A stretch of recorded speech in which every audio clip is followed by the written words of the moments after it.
మాచెల నియోజకవర్గం వెల్దుర్తి మండలం ఉప్పలపాడు పిహెచ్సి నందు గణతంత్ర దినోత్సవం వేడుకలు ఘనంగా నిర్వహించారు. ఈ కార్యక్రమంలో doctor B Sriram, doctor B Lakshmi Prasanna, MPHEO P Sudhakar, MPHS D Edukondalu, PHC staff మరియు ఎంఎల్హెచ్పీస్, ఏఎన్ఎంస్, 104 సిబ్బంది పాల్గొన్నారు. ఈ సందర్భంగా డాక్టర్ శ్రీరామ్ మాట్లాడుతూ, ఎందరో స్వతంత్ర సమరయోధులు తమ ప్రాణాలను సైతం లెక్క చేయకుండా ప్రాణత్యాగాలు చేసి మనకి స్వతంత్రం తీసుకొచ్చారని కొనియాడారు.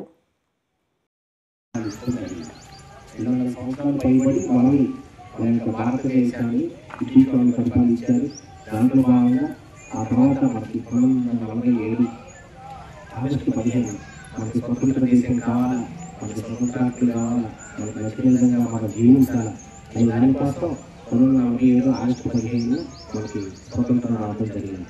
ఆ స్వతంత్రం రావడానికి అనేకమైన మహాత్మా గాంధీ కానీ, మనకి బాబాసాహెబ్ అంబేద్కర్ గారు కానీ, అల్లూరి సీతారామరాజు కానీ, అనేక మంది మహనీయులు మనకి దానికి సంబంధించిన ప్రాణత్యాగాలు చేయడం కానీ, వాళ్ళ యొక్క పోరాట ప్రతిభ కానీ ఈ విధంగా చేయడం జరిగింది. వాళ్ళ యొక్క పోరాట త్యాగ ఫలితాన్ని కొంచెం సరిపోవటం జరగటంలో మన స్వాతంత్రం అనేది సాధించగలిగింది.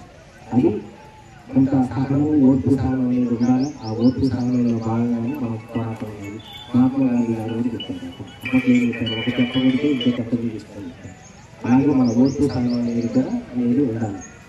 దాంట్లో భాగంగా మనకి 1947 ఆగస్టు 15 స్వతంత్రం వచ్చింది. తర్వాత ఒక 3 సంవత్సరాలకి 1950 జనవరి 26వ తారీఖున మొట్టమొదటిసారిగా రాజ్యాంగం అనేది ఆ తేదీన అమలు కావడం జరిగింది.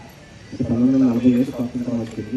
తర్వాత 1957 సంవత్సరంలో జనవరి 26వ తేదీన మొట్టమొదటిసారిగా మన రాజ్యాంగం అనేది ఆ రోజు నుంచి అమలు అవడం జరిగింది. అందుకే దాని గణతంత్ర దినోత్సవంగా మనం చేసుకోవడం జరుగుతుంది.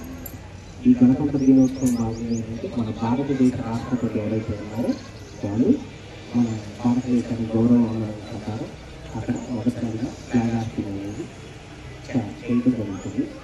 రాష్ట్రపతి గారు ఫ్లాగ్ హాస్టింగ్ చేయనప్పుడు త్రివిధదళాలు అంటే తెలుసా? త్రివిధదళాలు అంటే భూమి, గాలి, ఏడు. రైతుల వాళ్ళు, న్యాయుల వాళ్ళు, దానికి సంబంధించిన ఎయిర్ ఫోర్స్ ఇవన్నీ ఉంటాయి కదా. అంటే ఫ్లైట్స్, విమానాలు అవన్నీ దానికి సంబంధించి ఒక రవ, మిలిటరీకి సంబంధించింది ఒక రవ, వాటి సముద్ర మార్గాలు వాటికి సంబంధించి త్రివిధదళాలు. ఈ త్రివిధదళాల అధిపతులు వాళ్ళకి సంబంధించిన ఎవరైతే ఉన్నారో అదంతా అక్కడ వాళ్ళకి సంబంధించిన కొంతమంది కల్చరల్ ఈవెంట్స్ చేయించడం, ఫాస్ట్ మార్చ్ చేయడం ఇవన్నీ జరుగుతుంది. అది మన ఈ రిపబ్లిక్ డే నాడు మన భారత రాష్ట్రపతి గారు ఏంటంటే గౌరవ జెండా వందనం చేయడం మొట్టమొదటిసారిగా జరిగింది. ఈ భారత రాజ్యాంగంలో ఏంటంటే మనకి మెయిన్గా ఈ రాజ్యాంగంలో మనకి 18 సంవత్సరాలు దాటితే ఓటు హక్కు మనకు కల్పిస్తుంది. అందరికీ 18 సంవత్సరాలు దాటితే ఓటు హక్కు కల్పిస్తుంది.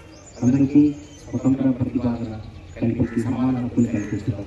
ఎవరైతే బడుగు బలహీన వర్గాలు ఉన్నారో వాళ్ళని అభ్యుదయం కోసం మనకి ఉన్నత స్థానానికి వాళ్ళకు కూడా ఇవ్వాలని చెప్పేసి కొన్ని నియమాలు పాటించి దాని ప్రకారం మన భారత రాజ్యాంగం అనేది తీసుకుంది. భారత రాజ్యాంగం ఉన్నదాన్ని బట్టి మనకి స్త్రీకి కొన్ని సమానమైన దానికి సంబంధించిన కొన్ని కష్టాలు ఉద్యోగ రిక్రూట్మెంట్ అయినా సరే మనకి ఎలా ఉంటుందంటే లేడీస్కి దానికి సంబంధించిన పర్సెంటేజ్ కూడా ఎక్కువ ఉంటుంది. అది కూడా భారత రాజ్యాంగం వస్తున్నాం. అంటే ఒకళ్ళు తక్కువ కాదు, ఒకళ్ళు ఎక్కువ కాదు అనే విధంగా ఎవరికి ఎంతవరకు అనేది ప్రతిభ దాంట్లో ఇవ్వాలనేది దాని ప్రకారం మన భారత రాజ్యాంగం